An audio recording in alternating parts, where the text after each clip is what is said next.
মহিলাদের মধ্যে মাতৃশক্তি নারী শক্তির মধ্যে আপনাদের যে বিষয়গুলো মোদিজি করেছেন তার 11 বছরের রাজত্বে, যে ঐতিহাসিক সিদ্ধান্তগুলো করেছেন কার্যকর করেছেন, সেই বিষয়ে কয়েকটি বিন্দু আপনাদের কাছে রাখছি।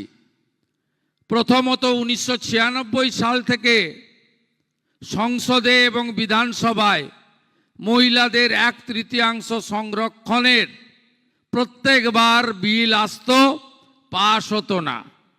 মাননীয় মমতা ব্যানার্জি কোনোদিন বিদ্রোহ করেননি, কোনোদিন তিনি একাধিকবার কেন্দ্রীয় সরকারের মন্ত্রী ছিলেন, তার কোনো ভূমিকা ছিল না।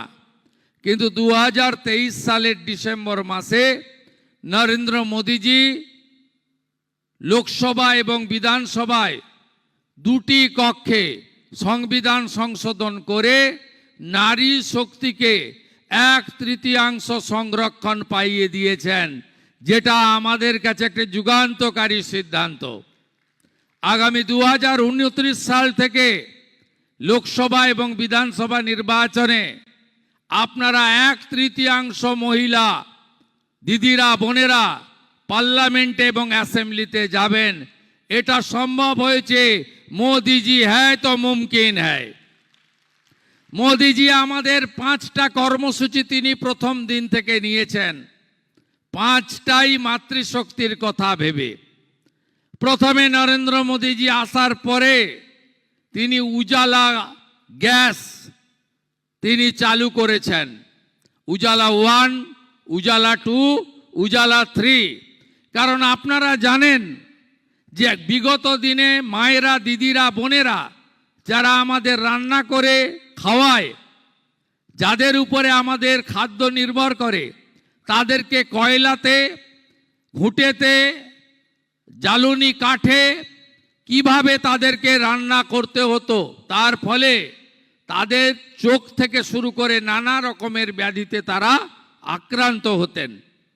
মোদিজি তার অভিজ্ঞতা দিয়ে তিনি মাতৃশক্তিকে এই জায়গা থেকে মুক্তি দেওয়ার জন্য উজালা 1, উজালা 2, উজালা 3 এনেছেন এবং বাজারে যে গ্যাসের দাম তার থেকে 400 টাকা কম মূল্যে আমাদের বোনেরা এই সুযোগ পাচ্ছে।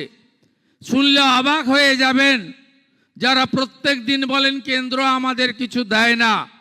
সেই মোদিজি পশ্চিমবঙ্গে 11 কোটি মোট উজালা প্রাপকের মধ্যে 1,29,00,000 পশ্চিমবঙ্গের মা বোন দিদি উজালা 1 এবং 2 পায়। এই মুখ্যমন্ত্রী উজালা 3-তে 15 লক্ষ নতুন কানেকশন মোদিজি দিতে চেয়েছেন, দিতে দেননি। তাই একে সরাতে হবে।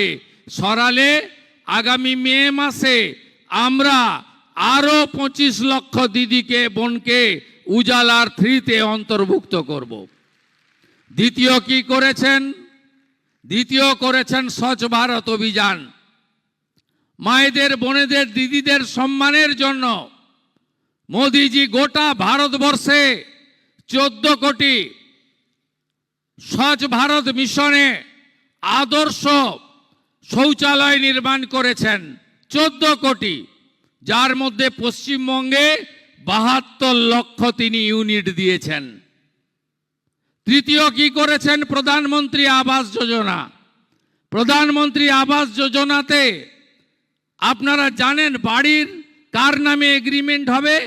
এগ্রিমেন্ট হবে বাড়ির যিনি সিনিয়র মহিলা রয়েছেন, দিদি মা, তার নামে এগ্রিমেন্ট করলেই তাহলেই প্রধানমন্ত্রী আবাস যোজনা পাওয়া যাবে। পশ্চিমবঙ্গে গোটা দেশে 5 কোটির বেশি আবাস হয়েছে, মহিলারা তার মালিক হয়েছে, চাবিটা মহিলাদের কাছে আছে। পশ্চিমবঙ্গেও নরেন্দ্র মোদিজি 30,000 কোটি টাকা 40 লক্ষ ইউনিট প্রধানমন্ত্রী আবাস যোজনা মা দিদি বোনেদের জন্য দিয়েছেন। চতুর্থ কি করেছেন?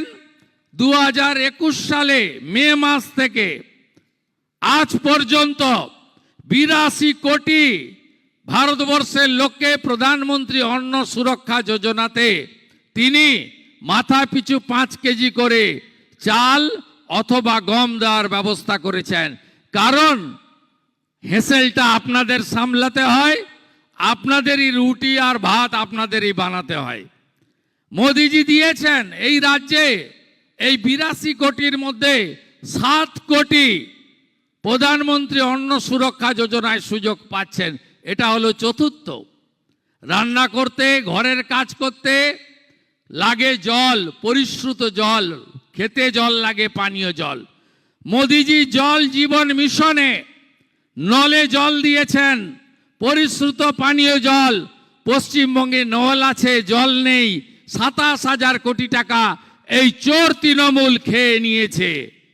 তাই পশ্চিমবঙ্গে ঘরে ঘরে আপনারা এই কথাগুলো বলুন। নরেন্দ্র মোদিজি এই কাজগুলো মহিলাদের জন্য তিনি করেছেন, দিয়েছেন, এবং মহিলা সশক্তিকরণের জন্য লাখপতি দিদি থেকে শুরু করে ভারতবর্ষের যতগুলো বিজেপি এনডিএ রুল সরকার রয়েছে, তারা মহিলাদের জন্য যে যে সংকল্পপত্রে রেখেছিল, ঠিক একইভাবে 6 মাসের মধ্যে সর্বত্র মহিলা সশক্তিকরণের জন্য সেই কাজ সম্পূর্ণ করেছে। উড়িষ্যায় সুভদ্রা যোজনা হোক, মহারাষ্ট্রে লাডলি বাহিন হোক, মধ্যপ্রদেশে লাডলি বাহিন হোক, ছত্তিশগড়ে মা তারি যোজনা হোক, সব সংকল্পপত্রে ভারতীয় জনতা পার্টি যা যা রেখেছে তাই করেছে। আপনারা পশ্চিমবাংলার মা বোন দিদিদের বলবেন, আমরা সিদ্ধান্ত নিয়েছি সংকল্পপত্রে থাকবে। ভারতীয় জনতা পার্টি সিদ্ধান্ত নিয়েছে এপ্রিল মাসের শেষে সরকার হলে 1 মে আমরা 3,000 টাকা দেব। মে মাসে আমাদের সরকার হলে 1 জুন আমরা অ্যাকাউন্টে 3,000 টাকা পাঠাবো। আমরা সবাই বসে, আমি রাজ্য সভাপতি, আমরা সিদ্ধান্ত নিয়েছি সংকল্পপত্রে থাকবে। আপনারা মহিলাদেরকে সংগঠিত করুন। সবচেয়ে বড় ইস্যু হচ্ছে নারী সুরক্ষা। নারী সুরক্ষা, বিশেষ করে পশ্চিমবাংলার হিন্দু মা বোন দিদি এবং কন্যা কেউ এই রাজত্বে সুরক্ষিত নয়। আরজি কর ভুলে গেছেন? না, ভুলেননি আপনারা। আরজি করের কথা কেউ ভুলে যাওয়া উচিত নয়।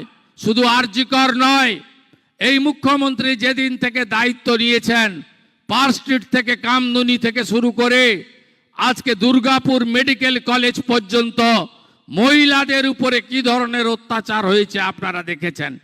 রামপুরহাটে 6 বছরে আদিবাসী কন্যা হতে পারে, কালিয়াগঞ্জে ছোট্ট শিশু তামান্না হতে পারে।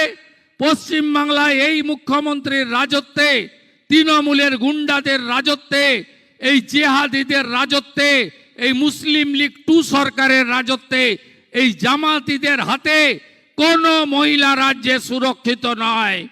তাই আগামী নির্বাচনে নারী সুরক্ষা আমাদের অগ্রাধিকার। আমরা বলেছি অনেক সভাতে যে ধর্ষক এবং যারা গ্যাং রেপ করছেন, এক শ্রেণীর বিশেষভাবে রাজ্য সরকার এবং পুলিশের দ্বারা যারা পেট্রোনাইজ হচ্ছেন, উৎসাহিত হচ্ছেন, ভারতীয় জনতা পার্টির সরকারকে আপনারা আনবেন। কোন ধর্ষককে পশ্চিমবঙ্গের মাটিতে আমরা থাকতে দেব না। আইনের চোখে আমাদের যা করার দরকার, বিজেপি শাসিত রাজ্যে যেভাবে হয় ব্যবস্থা, পশ্চিমবঙ্গেও আগামী দিনে সেই ব্যবস্থা আমরা করব।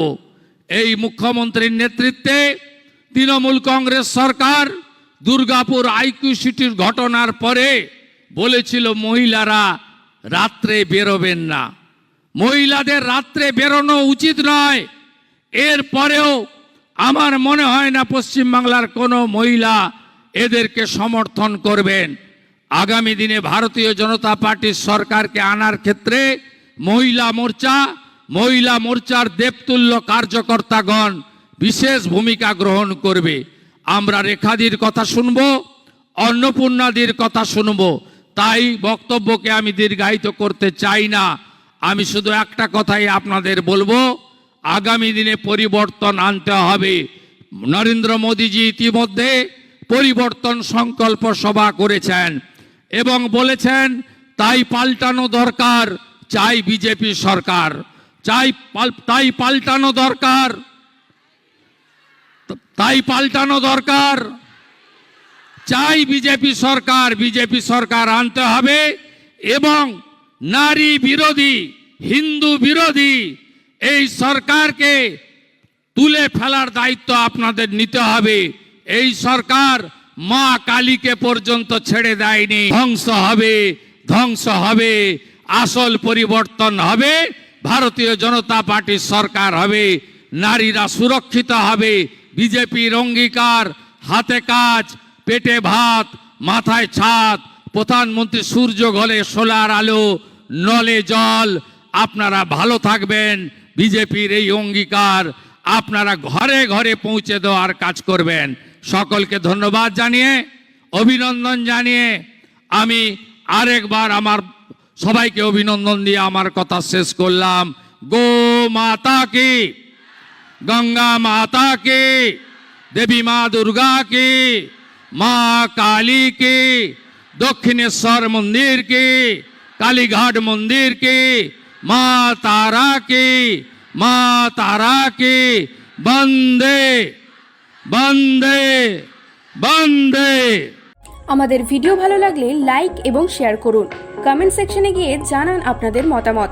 আরও ভিডিও পেতে আমাদের চ্যানেল সাবস্ক্রাইব করুন এবং প্রতি মুহূর্তে খবরের আপডেট পেতে প্রেস করুন বেল আইকন।